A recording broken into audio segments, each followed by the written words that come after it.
This is Akashwani. In the program Insights, we now bring you a discussion on emerging trends and technologies in the broadcasting sector. The participants are Professor Rajat Kathuria, former member, Telecom Regulatory Authority of India, and Chetan Chauhan, journalist.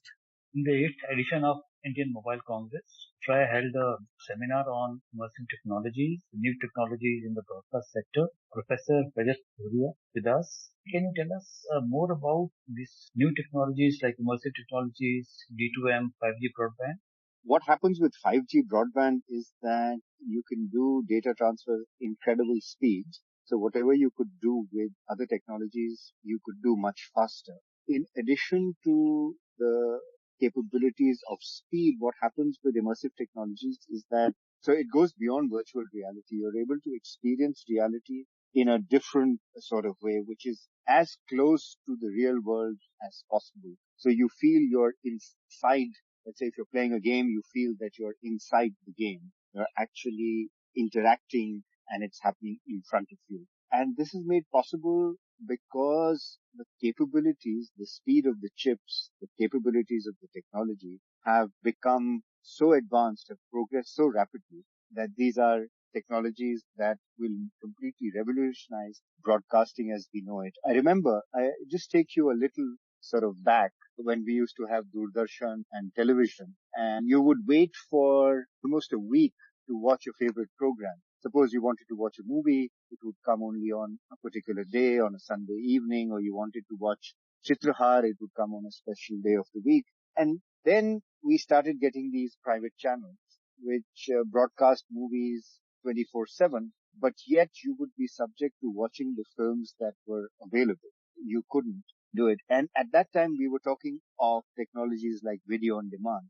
And I remember when I was working with TRAI, and this was in the late 90s, early 2000s, video on demand was a technology that was futuristic at that time. And a lot of us wondering whether this would actually happen, whether you could actually watch your favorite channels or whether you could watch your favorite movie or you could watch your favorite program just on demand. It could be asynchronous in the sense that you would be watching it and somebody else would be watching it, but it would not be synchronized. So you could have asynchronous watching or viewing of programs and different consumers could watch it at different points in time. And we were wondering whether this technology will actually happen. And imagine that was just a little less than 20 years ago. And today, not only is that a reality, that is the way people are watching television. That is the way people are watching broadcasting. That is the way they are engaging with entertainment, engaging with news. No longer do people sit and wait for the timing. They do it according to their own convenience. And that's the sort of revolution that this technology has brought about, including, the possibilities of the speed at which we do it. So in the future, it's going to become even more. It's not only going to be on your time, your demand, what you want to do. You would also be creating, because you could be immersed in the technology and you could be creating viewership for your own self and for others. Professor Kathuria, digital radio is also something which has been talked about a lot. So at this time, I would like to get in Alexander James, an expert in digital radio. There was a lot to be learned, a lot to be explored with regard to digital radio. So there is a lot going on in terms of outreach to the industry, feedback from the industry. And at the end of the day, what we have to ensure, all of us, is that digital radio and digitizing FM band in particular will succeed for all participants. That is on the radio, the public broadcaster, but also all the private broadcasters and community stations. Let's not forget the power and the local relevance of community stations. Professor Kathuria, the digital radio is said to be the next big thing in the radio sector as a mass communication mean for better sound quality, for mass reach, reaching the places where the people don't have good television viewership, and also on mobile you can have a very good quality of communication. So what is the future of digital radio in India? And what about the recommendations that TRAI is coming out for digital radio? I think the sort of demand for digital radio, it's just a different platform which is going to give you a better quality of service. The demand is huge. The demand for radio is huge. Remember when we were, just again go back to history, just a few years ago when we were auctioning the licenses of FM, And people felt that, look, I mean, with television and with broadcasting, visual broadcasting doing so well, what will the future of radio be? We were not in the time when people used to listen to radio, listen to songs on radio, and listen to, let's say, popular programs on radio, and also listen to cricket commentary on radio or hockey commentary on radio, etc. People thought that these are things which will no longer happen because everything was available on television. You could watch matches live, you could watch cricket, you could watch movies, you could watch songs, and people thought that FM would not succeed, and therefore the licenses would go begging. And history has proved us completely wrong. Not only have FM licenses been sold, but FM is doing quite well. And the reason is because people now listen to radio while traveling. People listen to radio while they're on the move. You can imagine now with digital radio and the quality improving, you can have radio broadcasts one to many on your mobile phone. So not only will it become a source of entertainment, knowledge, news, etc., it will also become a source of getting information. When you have digital radio, it becomes a source of information for things, as the gentleman was saying, for community broadcasting. It becomes a source of information of things that are happening in the local area. Like natural disasters have increased so much. So because of climate change. So people can get information about heavy rain in that area, if there's going to be a likelihood of flooding, likelihood of if you have to go back indoors, go back home. So the community radio, digital radio, can provide this information in advance or provide this information from one to many at a very rapid pace so that people can take corrective action. So digital radio, I think, will be successful. Of course, TRAI will need to make the recommendations on the needs on the airwaves that need to be given to the private sector and the public sector, and the manner in which these airwaves which will be given for digital radio. So all those recommendations will be made by TRAI.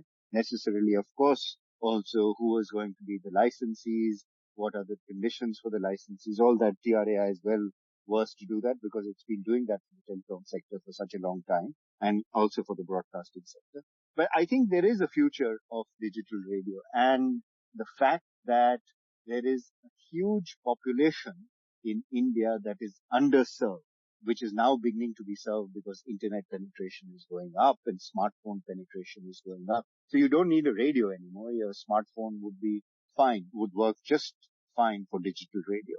So I think the future for digital radio is very promising. I only recommend that TRAI will have recommendations which make it easy for players to enter the market. We have with us Mr. Christian Simon, an expert in edit technologies. Christian Simon from Fraunhofer IAS in Germany, Europe's largest R&D institute, and we are here to give you an insight in the future of audio technology with our codecs MPEG-H audio and XHE AAC. And as I just presented here nearby, MPEG-H audio is the next generation audio codec which can deliver immersive and personalized experiences even with low bit rates and is superior to all other audio codecs which are on the market. And I'm very happy that I can present this here in India to all the experts and professionals. Yes, Professor Kathuria, about direct to mobile broadcasting in the last few years, it has come out in a very, very big way. So what is the future of direct to mobile broadcasting? How do you see that even Doordarshan and All India Radio can make it in a big way? There's a huge amount of convenience with direct to mobile. In the sort of traditional broadcasting, you are sort of confronted with a fixed location, whether it's at your home, whether it's at a public place, whether it's at an airport or wherever. So there's a fixed location. But with direct to mobile broadcasting, that obviates the need for a fixed location. So you're on the move. Remember, TRAI has already come out with recommendation of providing services in aircraft. You imagine you're on the move and yet you're in the aircraft where traditionally there was no voice connectivity, there was no digital connectivity, and now in aircraft also you get digital connectivity. So you're really connected all the time, 24/7, whether you're on the air, whether you're on the ground, on terra firma. And so I think direct to mobile broadcasting means that you will have all the benefits that you get with better technologies, while you're on the move. So you can pretty much switch on and watch anytime. So you're connected. Even today, you're connected all the time, but now you'll be connected to broadcast all the time. So direct to mobile is just an extension, I think, of the kind of technologies that are becoming to be available to us, to people, to remain connected with all kinds of information, data, visual, bits and bytes all the time. So I think Yes. this has a future. The Minister for State for Broadcasting, Mr. L. Murugan, also spoke about FM radio expansion to new 234 cities which the cabinet have really recently approved. And also he spoke about the boost to the local content. And he also spoke about the transformation potential of augmented and virtual reality and the gaming potential. So what the minister said, the broadcast sector is really seeing a transformation, and the government is coming up with policies to help the private sector to cope with the changes that's happening in the broadcast sector. So how do you Right. think that the broadcast sector will change in the next few years or in the next 8 to I 10 years? So I feel, it'll be driven by private investment. There is no doubt in my mind that whether the public sector keeps pace or not, we cannot say. But, public sector will be there because public sector has a role to play in broadcasting, in messaging, in communication, etc. But the technological changes will pretty much be driven by the private sector, which government with All India Radio, Doordarshan, etc. will play catch up to. That's my view. But in the private sector, there will be sort of a lot of competition because as India grows and develops, there will be some amount of development and aspirations that will go down to the level of other cities, the tier 2, the tier 3, the tier 4 cities. And as you were saying, what the minister said about creating local content through, let's say, digital radio, through broadcasting, that will become very important. And we know that the consumption of local content will be important. They don't want to consume, they don't necessarily demand things that are happening globally or happening in Delhi or happening in the big metros. They also want to consume things that are happening within their local communities. And if you have local content creation through good quality, high quality FM sort of radio, then there will be a demand for that. And as incomes grow, because as we know, incomes in tier 3, tier 4 cities is growing also, and the new businesses are coming to locate there, local issues become important, and therefore local content will also drive the demand for consumption of broadcasting services, both digital as well as analog. But hopefully analog will be subsumed by or will be driven out by the digital content. So I see a lot of demand, not only in English, which is, consumed at the level that we are speaking about, but a lot of demand for content that is created in local languages, that is generated in local languages as well. So there is a big future for FM radio. It is such an important issue. We can speak a lot about it. But when you speak about local content, we have seen on YouTube all sort of local content gets a huge amount of consumption is there. And I think that in coming years, on all the digital platforms, all the broadcast platforms, there will be a lot of future for the local content. With that, I would like to thank you, Professor Kathuria, for joining us. Thanks a lot. Thank you. You were listening to a discussion on emerging trends and technologies in the broadcasting sector. The participants were Professor Rajat Kathuria, former member, Telecom Regulatory Authority of India, and Chetan Chauhan, journalist. This program was produced and presented by the News Services Division of Akashvani. You can listen to it on our mobile app, News on AIR. This program is also available on our YouTube channel, News on AIR Official. You may share your feedback about this program through email at airnsdtalks@gmail.com or WhatsApp on 9289094044.